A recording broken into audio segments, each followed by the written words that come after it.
Sa dumaang chapter ng manga ay nalaman natin na nagdesisyon na si Buggy na sumali na rin sa race para mahanap pang One Piece at maging Pirate King. Nalaman din natin na sikretong umasa noon si Buggy na si Shanks ang susunod kay Roger na magiging Pirate King. Dahil nung magkasama sila sa Roger Pirates ay nakita na ni Buggy ang malaking potensyal ni Shanks. Dahil dito tinanggap na ni Buggy na hindi siya mananalo kay Shanks at ipinaubaya na niya ang pangarap niyang maging next Pirate King sa kanyang BFF na si Shanks. 24 years ago, naisip ni Buggy na oras na upang tuparin ang pangarap nila at kuhanin ang One Piece kasama si Shanks. Pero binigo siya ng BFF niyang si Shanks. Sinabi ni Shanks na wala siyang planong kunin ang One Piece sa panahon na yon. Dahil dito ay naghiwalay na ng landas ang mag-BFF na si Buggy at Shanks. Pero ngayon ay nabalitaan ni Buggy na ang kaibigan niyang si Shanks ay nagumpisa ng gumawa ng hakbang para kunin ang One Piece. Nabuhayan ang natutulog na pangarap ni Buggy. Pero sa pagkakataong ito ay hindi na si Shanks ang gustong maging Pirate King ni Buggy. Nasaksihan natin ang lahat ng nangyari kay Buggy. Mula sa East Blue, Impel Down, kung paano siya naging Shichibukai at hanggang naging Yonko na si Buggy. Tanggap ni Buggy na ang lahat ng achievement niya ay nakuha niya dahil sa mga hindi inaasahang pagkakataon at sa sobrang swerte niya. Dahil sa mga nangyaring yun ay naniniwala na din si Buggy na ang kanyang potensyal ay kaya na ring pantayan ang posisyon ni Shanks sa mundo. Kaya naman malinaw na ngayon ang intensyon ni Buggy at Shanks na kunin ang One Piece. Marami nagsasabi na malaki ang lamang ng dalawang dating Roger Pirates sa pagkuha ng One Piece kaysa sa dalawang Yonko na si Blackbeard at Luffy. Ano-ano nga ba ang sinasabing lamang ni Shanks at Buggy sa iba pagdating sa pagkuha ng One Piece? Alam natin na muntik nang makapunta si Buggy at Shanks sa Laugh Tale 25 years ago. Papunta na ang Roger Pirates sa Laugh Tale noon. Pero sa kasamang palad ay biglang nagkasakit si Buggy. Pinayuhan siya ni Dr. Crocus na hindi siya pwedeng maglayag sa dagat dahil kailangan niyang magpahinga para gumaling ang sakit niya. Si Shanks na BFF ni Buggy ay nagpaiwan din para bantayan ang may sakit na si Buggy. Sa impormasyon na to ay malinaw na hindi nakita at nakaapak man lang sa Laugh Tale si Buggy at Shanks. Kung pagbabasihan natin to ay kaparehas lang nila si Blackbeard at Luffy na hindi pa nakapunta sa Laugh Tale. Pero hindi gaya ni Blackbeard at Luffy, si Shanks at Buggy ay personal na nakita ang 4 na road poneglyph noong nasa Roger Pirates pa sila. Dahil dito ay alam nila ang lahat ng lokasyon ng 4 na road poneglyph. Pero alam naman natin na wala na ang road poneglyph na nasa Fishman Island dati. Kaya 3 na lang ang road poneglyph na hindi na iba ang lokasyon. At ang mga poneglyph na to ay nakuha na nila Luffy at maaaring pati na rin ni Blackbeard. Pero kahit ganito ay may lamang pa rin si Shanks at Buggy sa ibang Yonko dahil nasaksihan ni Shanks ang pag-decipher ng 4 na road poneglyph ng Roger Pirates. Sa manga chapter 967 ay pinakita na nandun si Shanks noong nalaman na ng Roger Pirates ang location ng Laugh Tale. Sa page na to ay hindi natin makikita si Buggy, kaya hindi natin sigurado kung nakita din ba ni Buggy ang minarkahang location ng Laugh Tale sa mapa ng Roger Pirates. Sa impormasyon na to ay maaaring sabihin natin na si Shanks kahit hindi siya marunong bumasa ng poneglyph o kahit hindi niya hanapin ang 4 na road poneglyph ay alam na niya kung nasaan ang Laugh Tale. Kung alam na ni Shanks kung nasaan ang Laugh Tale, bakit hindi pumunta si Shanks 24 years ago? Noong niyaya siya ni Buggy na kunin ang One Piece. May alam ba si Shanks na hindi alam ni Buggy?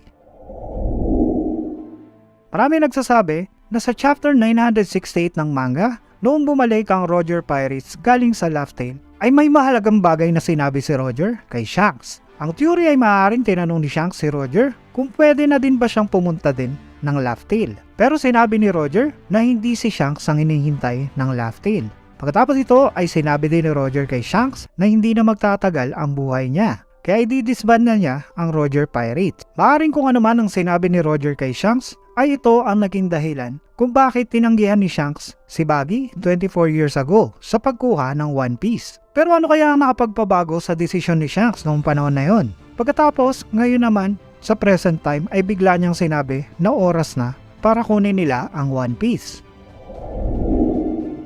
Sa chapter 1054 ng manga ay nakita ni Shanks ang bagong bounty photo ni Luffy na naka 5th gear. Habang tinitingnan to ni Shanks ay naalala niya ang panahon noong kinuha niya ang Devil Fruit na Gomu Gomu no Mi sa barko ng World Government. Dito ay nalaman natin na alam ni Shanks ang true nature ng devil fruit na kinain ni Luffy. Dahil sa chapter 1054 ay makikita natin na kahit si Husu na CP9 member pa nung panahon na yon ay nagtataka kung bakit sila ay natake ng Red Deer Pirates. Dahil ayon sa kanya ay wala naman silang kahit anong treasure sa barko. Wala silang ibang dala kundi ang devil fruit na ginagawang goma ang katawan ng taong kakain nito. Maaring ang pagkuha ng devil fruit na Hito-Hito no Mi at pagbigay nito sa susunod na generation ay isa sa mga final mission na binigay ni Roger kay Shanks noong muli silang nag-usap 25 years ago. Maaring ang final mission din na to ang dahilan kung bakit hindi pumunta si Shanks sa Laugh Tale sa loob ng 24 na taon. Dahil hindi si Shanks ang hinihintay ni Roger na sinabi noon ni Whitebeard sa Marineford. Kaya kahit si Shanks ang pwede nating sabihin na closest to One Piece ay katulad ni Whitebeard noon ay wala ding plano talaga si Shanks na kunin ang One Piece. Dahil alam ni Shanks na hindi para sa kanya ang One Piece treasure. Si Joy Boy ang totoong hinihintay ng Laugh Tale. Kaya noong nakita ni Shanks na na-awaken na ni Luffy ang Hito-Hito no Mi ay alam na ni Shanks na nagbalik na si Joy Boy na matagal nang hinihintay ng One Piece treasure. Sa pagkakataong ito ay nagdesisyon na si Shanks na gumawa na din ng hakbang para kunin ang One Piece. Pero ang totoo ay haharangin lang ni Shanks ang ibang piratang naghahangad ng One Piece treasure dahil si Joy Boy lang ang karapat-dapat para sa treasure. Pero teka, paano naman si Buggy? Ano kaya mangyayari kapag nalaman ni Buggy na si Shanks na inaasahan niya noon na papalit sa dati nilang kapitan na si Goldie Roger para maging Pirate King ay may iba palang plano? Kaya lagay nyo na lang sa comment kung sa tingin nyo ay papayag ba si Buggy kapag nalaman niya na ang gusto pala talagang gawing Pirate King ni Shanks ay si Luffy. Ang Roger Pirates ay ang nag-iisang pirate crew na nakarating sa Final Island at nakaalam ng kung ano ang treasure na nandun. Noong nakita nila ang treasure na iniwan ni Joy Boy ay nagtawanan ng Roger Pirates at sinabi ni Roger na ang kwento ni Joy Boy ay full of laughs na naging dahilan para pangalanan ni Roger ang Final Island na Laugh Tale. Ito ang isasaklo natin kung ano ang treasure na nasa Laugh Tale. Sinabi ni Roger na ang kwento na iniwan ni Joy Boy ay nakakatawa. Ang story na nabasa nila ay tungkol sa true history of the world na nabuo nila sa pamamagitan ng pagsasama-sama ng 9 na historical phoneglyphs na nakuha nila sa kanilang paglalakbay. At ang final piece ng phoneglyph ay makikita sa Laugh Tale. Noon sa flashback ni Oden at Roger ay nalaman natin na ang One Piece treasure ay tungkol sa truth of the world, ancient weapons at meaning ng D.